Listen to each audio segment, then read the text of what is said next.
Okay, fine. Let us start. Um, yes, coming to art and culture for mains.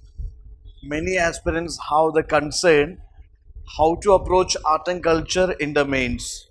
Broadly speaking, when it comes to our GS1 paper, when it comes to our GS1 paper, you know what all things comes from history in GS1 paper? They ask art and culture. Am I right? There is art and culture. Then there is modern India.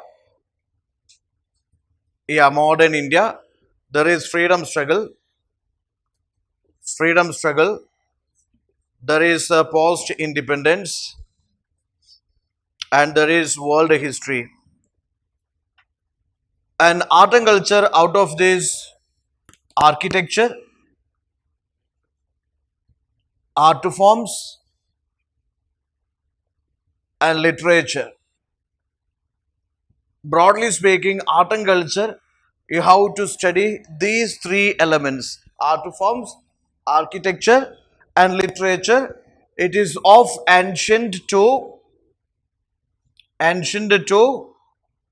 modern times. Ancient to modern times. Now coming to art forms, let us say when it is art forms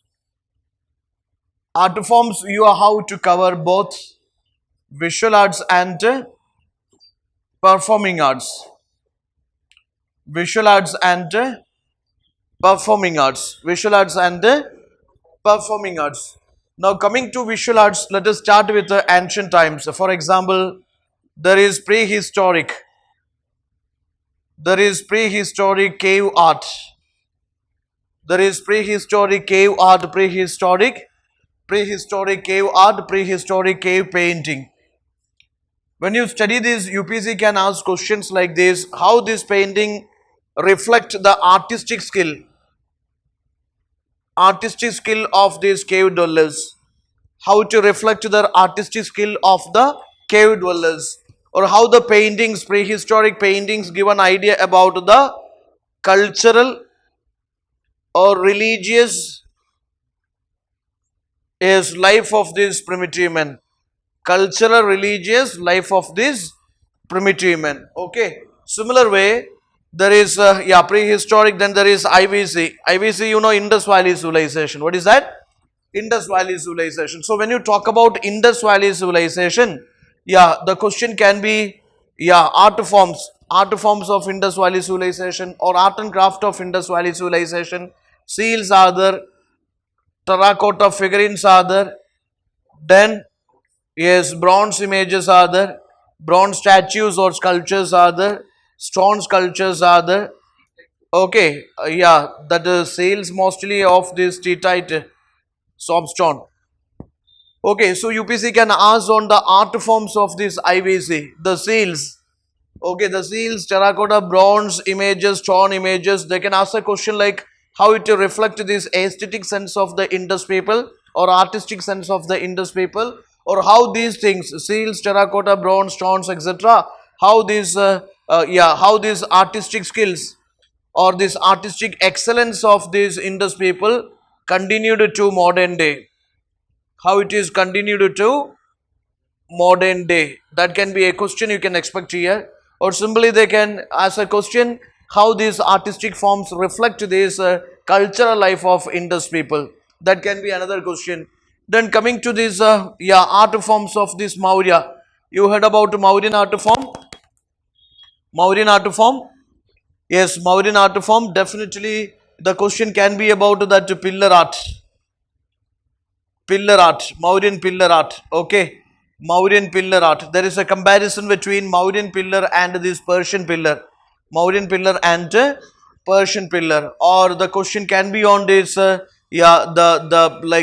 secular art forms of the Mauryas, or maybe the artistic reflections in this pillar and the stupas of Mauryan times, or the artistic excellence during Mauryas in the cave paintings, you know, Ajanta Ellora Bagh, Badami cave paintings, evolution of cave paintings. Okay, so they can ask on these mural paintings.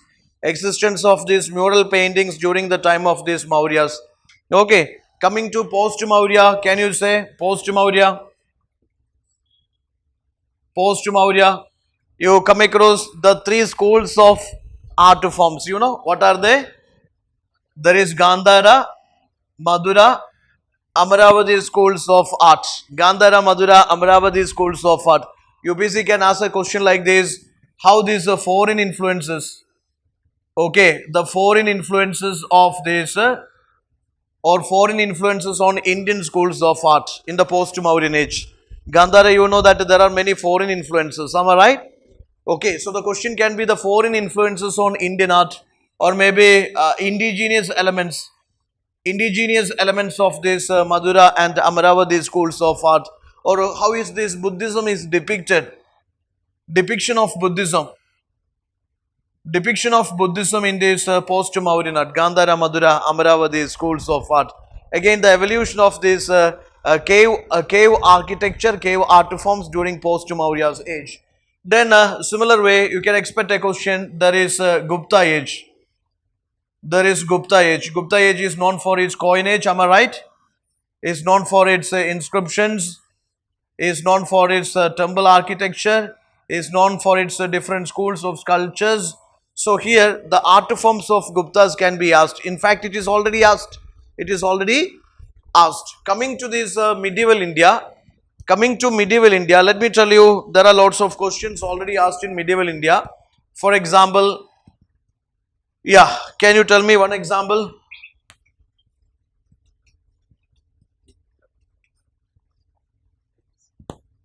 Yes, they already asked you questions on. They already asked you questions on. Yes, these art forms, that the Chola art forms or Vijayanagar art forms or the art forms of the Rashtrakutas. So try to understand the northern art forms and the southern art forms during early medieval India.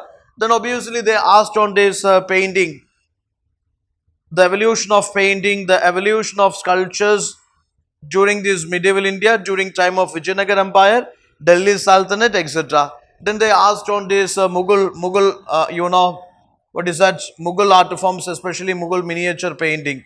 Mughal miniature painting. There is Pala miniature painting, Mughal miniature painting. So these art forms of medieval India, then the modern art forms, the modern paintings, different schools of paintings, different schools of sculptures, colonial art forms, that is important. Coming to architecture, what are things important for you? Architecture. Coming to architecture. Coming to architecture. Architecture, for example, UPSC asked on, yes, how this, let us start with the IVC. IVC town planning, how it provided inputs to modern urbanization. How it provided inputs to modern urbanization. So the Indus civilization, it's town planning, it's architecture, that part is important for you. Then this Mauryan architecture is important for you. Pillar architecture, stupa architecture, or maybe their palace architecture. So that Mauryan architecture is important for you. Then rocket architecture, which is Chaitya Viharas, So rocket architecture is important for you, because UPSC already asked these questions here. How this Buddhism is reflected, Buddhist ideals are reflected in this Mauryan rocket architecture. There was a question, you remember? So that can be asked. Then the question can be on this, yes, temple architecture. You remember temple architecture? They asked on rocket architecture. They asked on this rocket architecture. They asked on this temple architecture, evolution of temple architecture. Evolution of temple architecture. Three different styles of temple architecture. Yes, what are they? Yes, there is Nagara, Dravida, Vatsara styles of temple architecture. Nagara, Dravida, Vatsara styles of temple architecture. Then the regional influences, regional styles. Again, the questions can be on the substyles of Nagara, Dravida, Vatsara, or its influences on the regional schools of architecture. Then the question can be on,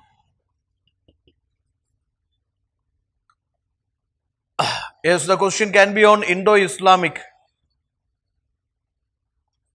Indo-Islamic architecture, evolution of Indo-Islamic architecture during Delhi Sultanate, during Mughal Empire, etc. The question can be on, yes, this architecture, growth of architecture during time of this Vijayanagar Empire. Vijayanagar Empire. Then the question can be on this modern colonial architecture, colonial and post-colonial architecture, evolution of colonial and post-colonial architecture. Okay, those concepts are important from architecture point of view. Now again there is performing arts. Performing arts, what all things you will study? Performing arts. Yes. Yeah, coming to this mains perspective, you have to focus on these classical dances of India. Classical dances of India. Sometimes they can ask the straightforward questions, sometimes very tricky questions, sometimes they blend multiple topics into single. Okay. So, dances, music traditions, theatre traditions, puppetry traditions, etc. These are important for you. Go for it. Okay, you develop an analytical approach on these various performing art forms of India. Okay, their contributions to culture, their contributions to evolution of various like what is called art forms, or how they contributed to India's like cultural progression. That kind of questions can be, or simply straightforward questions like their comparison, or maybe compare and contrast type of questions also will be there, or how they helped this evolution of Indian culture. That kind of questions will be there. Foreign influences, or how they like maintain that unity in diversity. That kind of questions. So this culture question can blend with the society, or sometimes gig economy. You remember with economy, that kind of things are there. Then there is literature. When you cover literature, so UPSC asked a question like how this Sruti literature can be treated as a good source of history, or how the Sruti literature give us information about this Aryan culture, Aryan religion, or Aryan like life and all.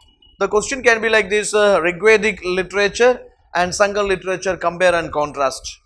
Rigvedic literature and Sangam literature, compare and contrast. That kind of questions can be there. Or the question can be like this: contributions of Krishna Devaraya to literature.